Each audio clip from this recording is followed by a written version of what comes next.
We move next to the Ministry of Health, to Stephen Macharia, who's the Chief Economist. And he'll be talking to us about making these partnerships work, how the Ministry of Health is supporting public-private collaborations in healthcare. I think one of the things I've learned in preparations for this meeting from Frank is that it's not public-private partnerships, but public-private collaborations, because then with collaborations, you open up room for a lot more like-minded partners to come on board, and you widen the scope of the conversations and the things that you can do. So Stephen, karibu sana, the floor is yours. Thank you very much, MC. Good morning, everyone. I think there's not much protocol because the chief guest has left. So just to say morning, those who are online, also good morning, everyone. And I want to say that I'm happy to be involved in this workshop or this meeting, which is trying to bridge the gap between the private and the public sector in terms of now trying to tackle this issue of PPP, which has been for some time with us, but it has not picked up very well as we would have expected. So yeah, I am happy that Strathmore, and especially the business school, has been able to be training people on this issue. I know other universities are trying to engage with the PPPs, but not the training itself, which is now the harder part. And Strathmore is doing this. I attended a similar meeting here about, I think, maybe 2 years ago. And I'm happy that this momentum has picked up to this time, that we are now having this summit.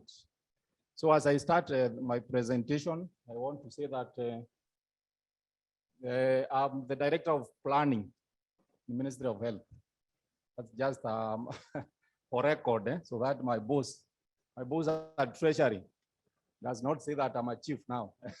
When he promoted me to be a director. So, but that is something we can just discuss with Frank offline.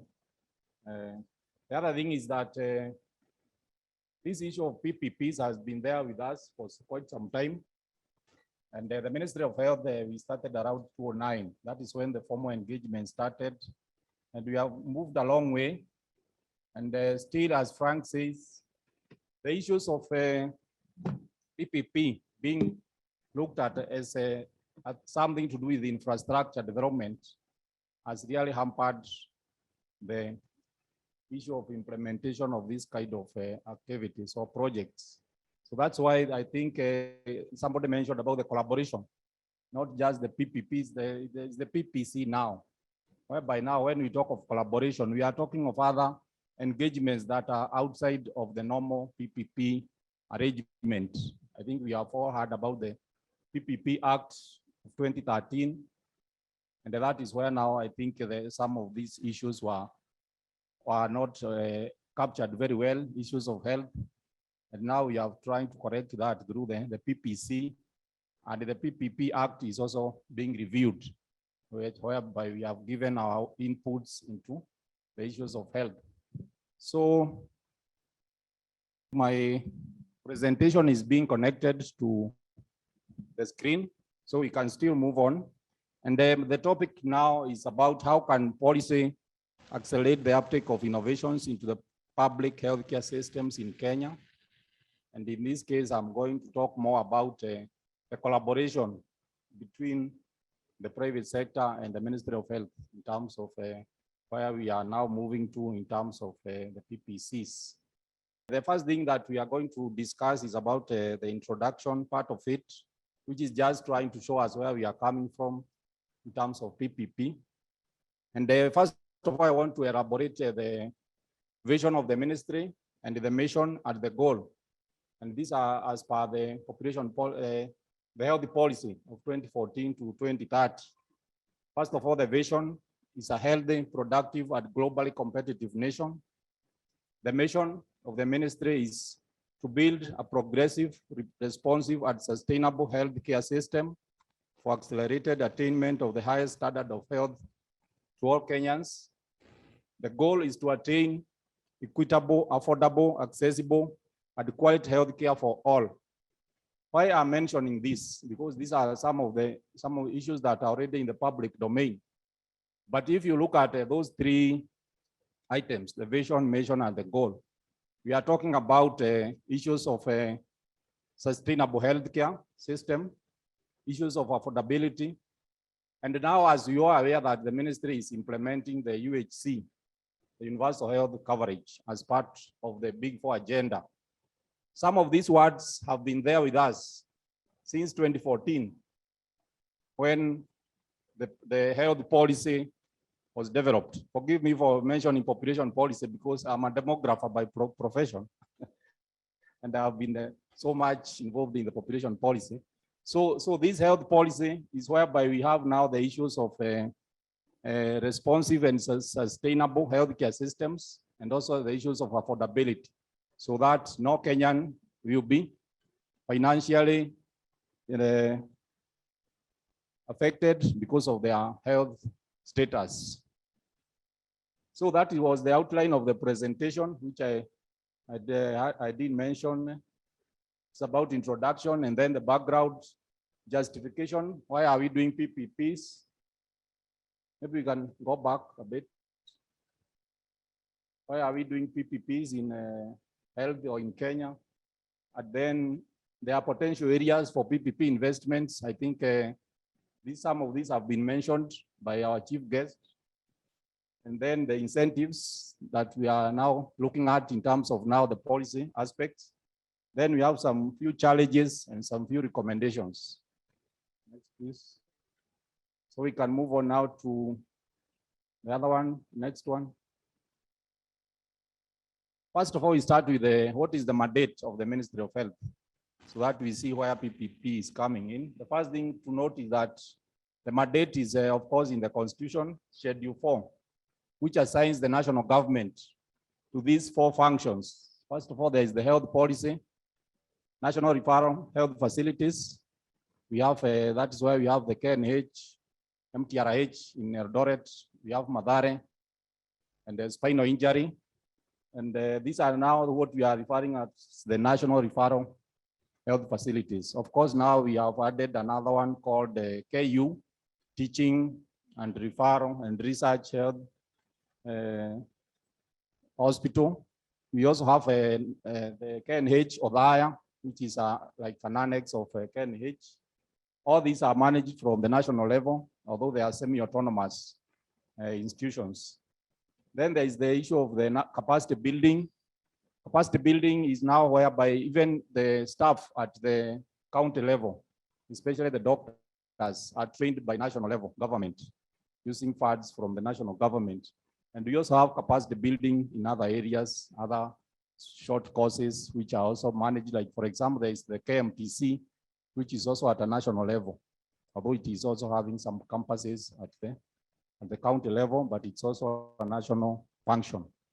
And then we have the technical assistant to counties. Technical assistance, of course, you know, when there is need on any topical issue, we also assist in that. In terms of like now the COVID, you know, the vaccination is ongoing, issues of response, all that are coordinated at the national level.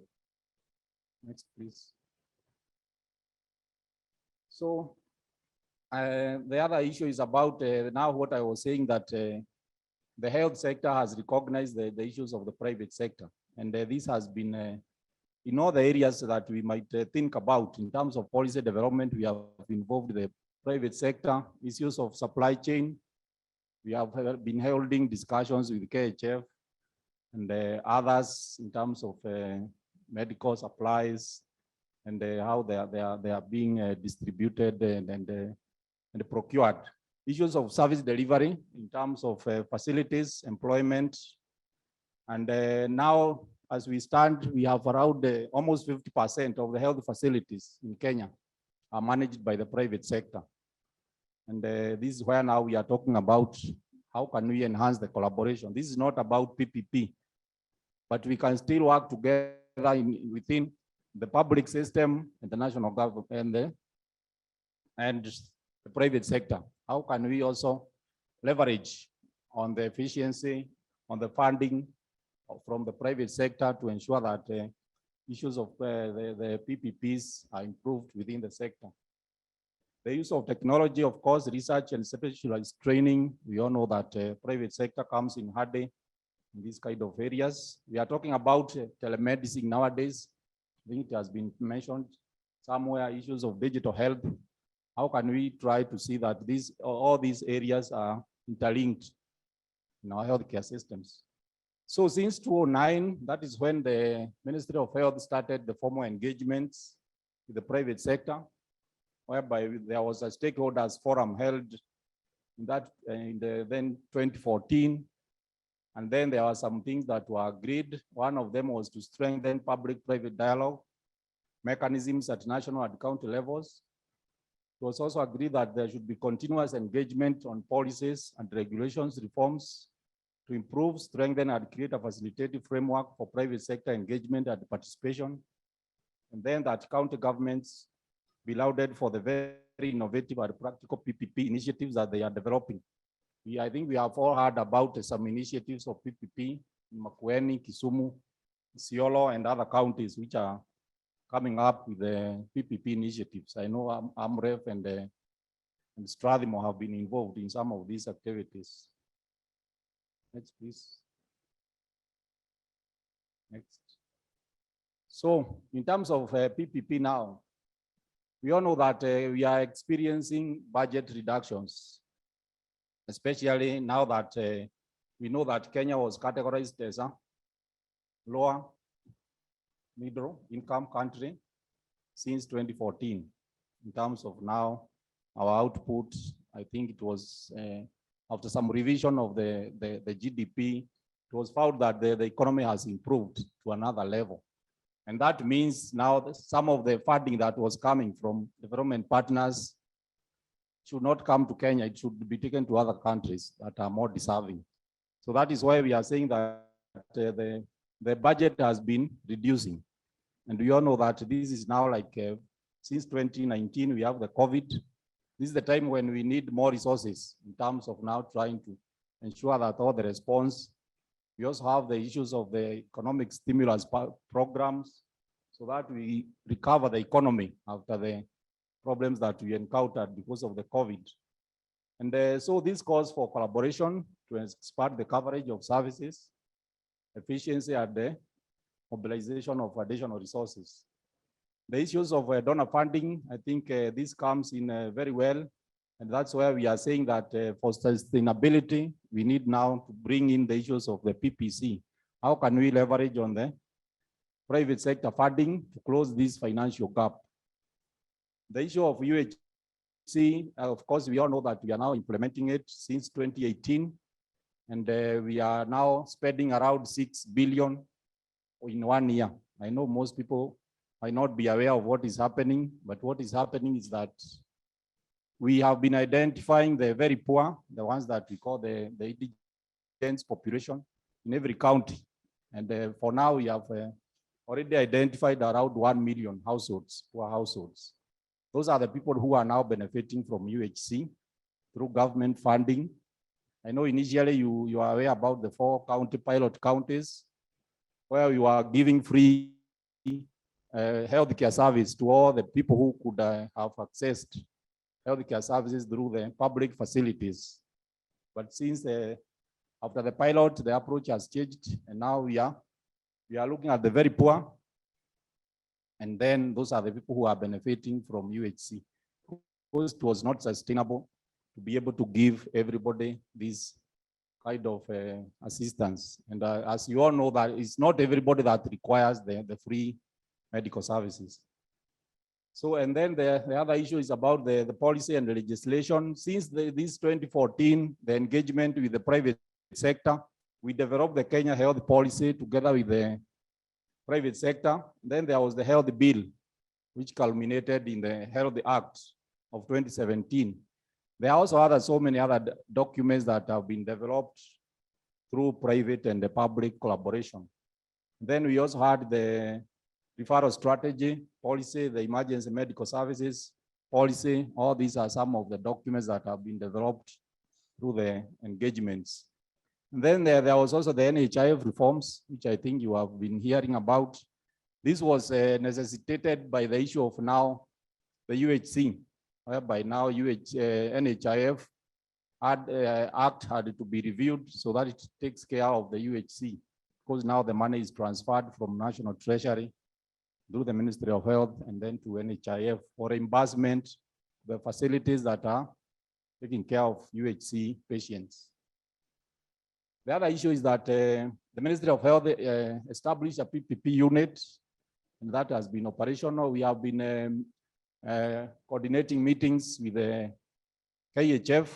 Dr. Nyalita is here, and we also had Dr. Amit Thaka.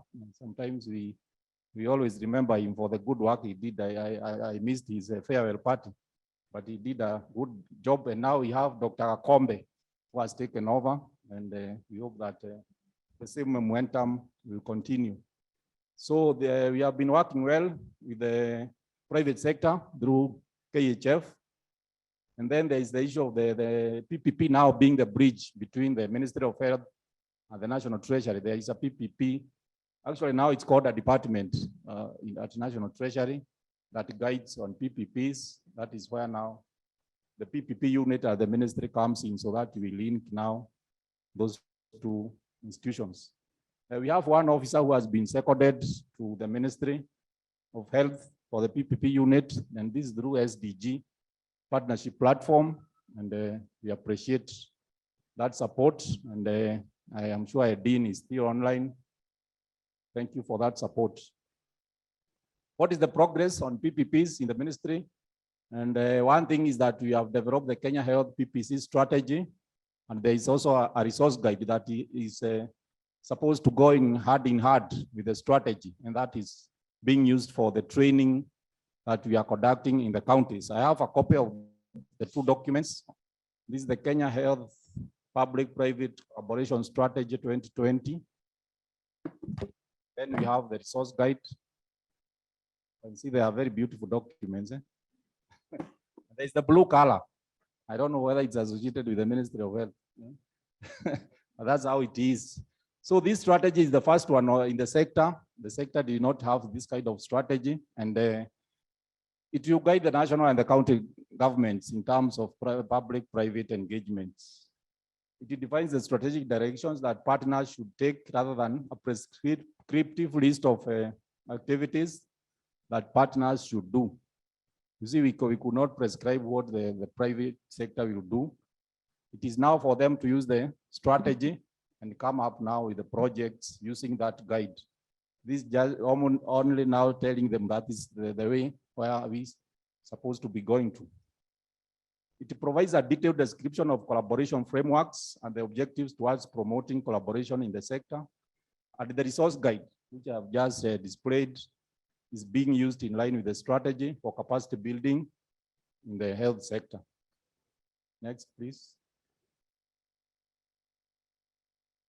Next.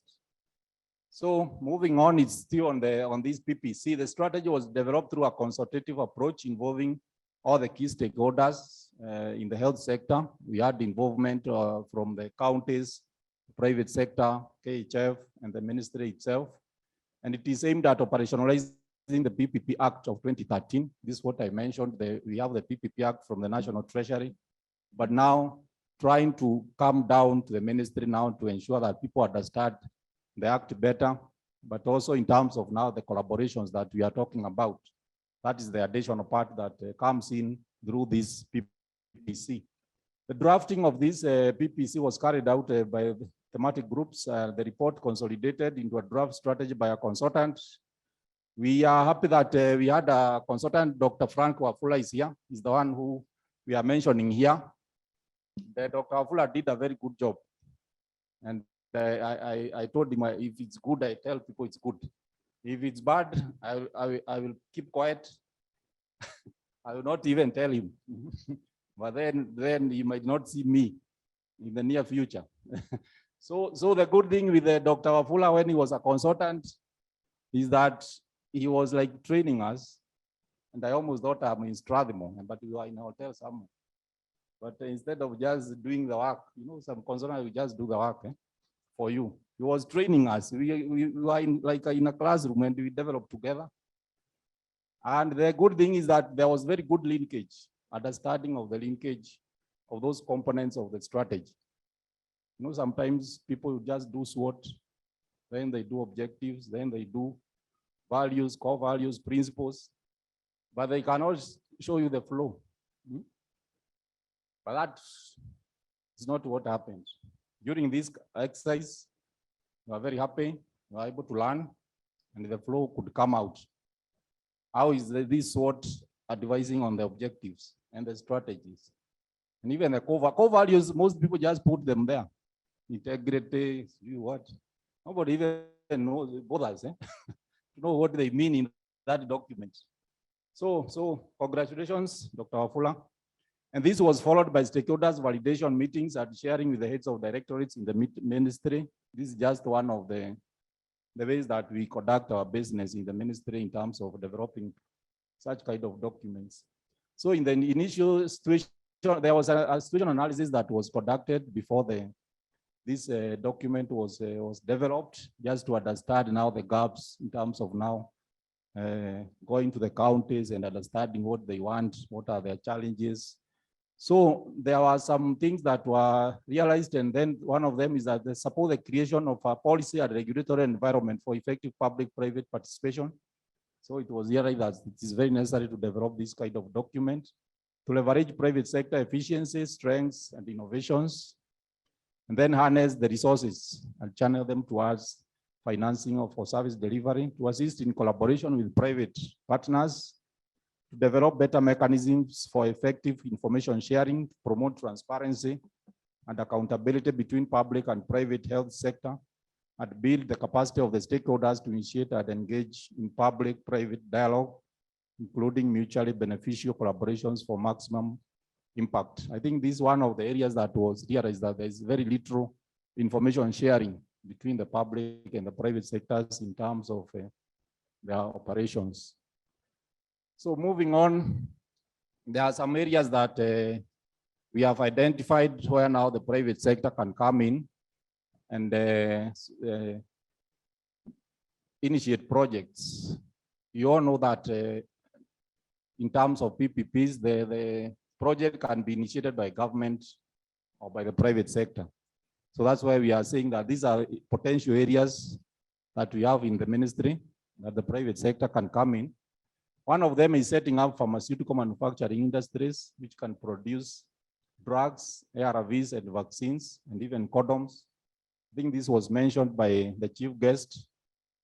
And somebody was even, I don't know whether I have not done enough research, but was saying that the money that we receive from development partners as grants for buying condoms in 1 year is enough to build a manufacturing plant for condoms in Kenya. I think that is a homework for Dr. Wafula to see whether we need to be given this money every year to buy condoms, or we need to build a factory of condoms here, and then they will be cheaper in the long run. Still, the issue of provision of medical gases and oxygen generating plants, of course, we have seen after the issues of COVID came up that we require a lot of oxygen for the patients that are highly affected by the virus. Production of medical equipment, provision of specialized diagnostic services. We can have laboratories managed by the private sector, but then people in the public sector could be referred to laboratories in the private sector in a collaborative way. Of course, MRIs, nuclear radiology for cancer. Provision of specialized services such as open heart surgery in specific centers. Next. And then in terms of the policy now, what we are discussing, there are some things that the ministry is doing to ensure that the policy environment is improved. As I mentioned earlier, there is the issue of the meetings that we hold with the KHF on a quarterly basis, so that we discuss issues that are affecting the private sector And then how can the ministry improve on those issues or address those issues? And then now we have the principal secretary has established what we call the Medicine Availability and Pricing Advisory Committee. That's a committee within the Ministry of Health, which is looking at all these issues that I'm going to mention here. The committee is addressing issues of the incentives in terms of the tax, which commodities can be tax exempted, which can be zero rated. Those are some of the recommendations that we take to National Treasury and to Cabinet also.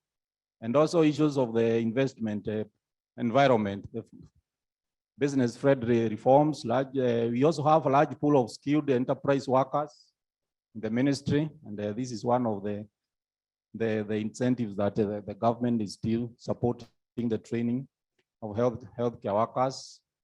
We are in Kenya, we are also strategically located as a financial, communication, and transport hub. So this is another incentive that the private sector can take advantage of to come and invest in Kenya. We have improved infrastructure. There is internet connectivity in most of the places, the fiber optic cable, and then to be able to connect to the rest of the world. And we also have a well-developed tourism industry. And the tourism industry also is also linked to health. You all know that we are now talking about medical tourism. And we have centers of excellence we are coming up with so that we can attract patients from other countries who will come for medical care, but at the same time, they also take advantage and visit some of our tourism sites. So from this, you can already see we have, I don't know if you can, somebody can tell me what this diagram is talking about, which we are saying it is the first in East and Central Africa, this one. What is it?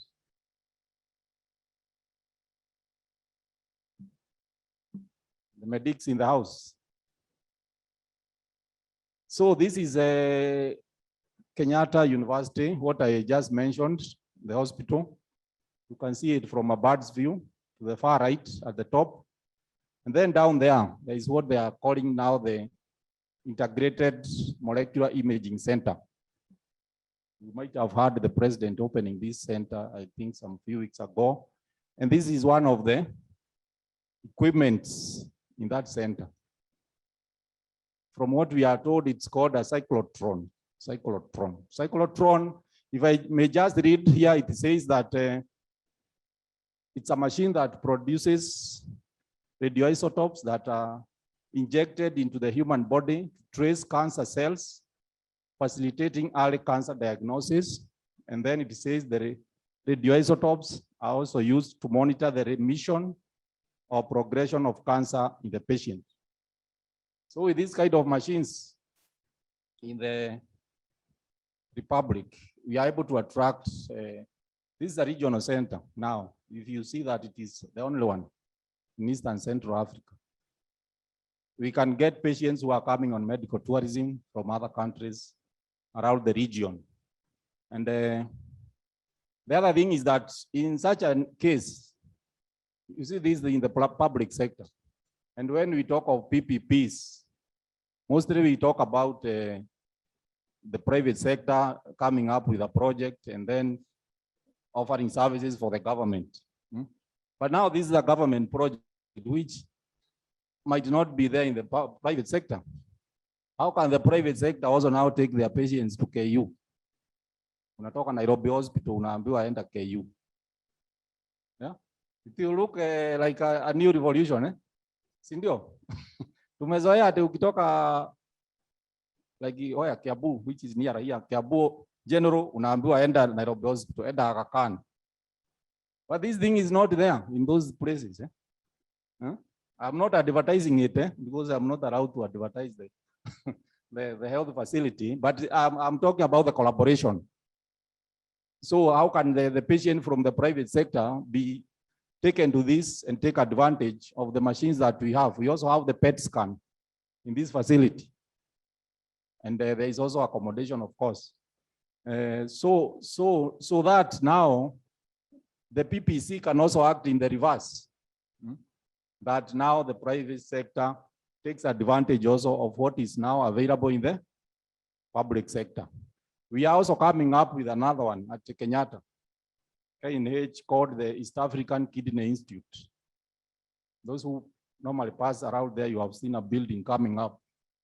This is what I'm referring to. It will be a center for neurology and nephrology, for studies, and also for healthcare service delivery.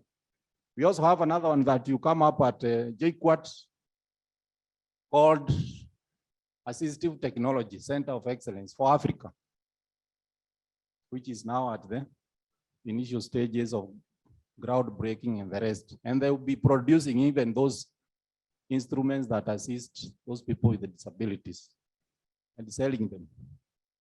So some of the challenges, I know time is going, it's running. Challenges, some of them is that there is low uptake of PPP projects. We have already also seen that. And then there is also more interest in infrastructure, and we still need issues of preventive. I think somebody mentioned that in terms of the community health workers. How can we empower those people so that they can have those small gadgets for measuring or diagnostics in terms of blood pressure, glucose levels, and all those other things they can do at the community level instead of waiting again to come for curative services, which is more expensive. Then there is also an coordinated PPP project in the counties, whereby some counties are doing their own PPP projects, but they are not reporting to the national government in the Ministry of Health. They go direct to the National Treasury. And they also in some of the counties, they don't have a PPP focal person, and this also becomes an area of concern. How can we have people be able to guide on issues of PPP in the counties? Some continue with the sensitization on the PPC, what I've just talked about. We have already trained about or in the regions, and we are also proposing, we have also planned to do others with the support of SDG PPP. PP. And then the counties should establish a focal person or even a PPP unit to be able to guide on PPP issues. Thank you very much, MC. I've taken quite a bit of time, and that is the end of my presentation. Thank you. Thank you very much, Mr. Macharia. Let's give him a round of applause. But I think he has been able to elaborately illustrate what's happening, and at least what we can take from there is that it can happen. And I'm glad to see the documents there. Hopefully they are accessible and available online so that people are able to access them. And, you know, they say information is power.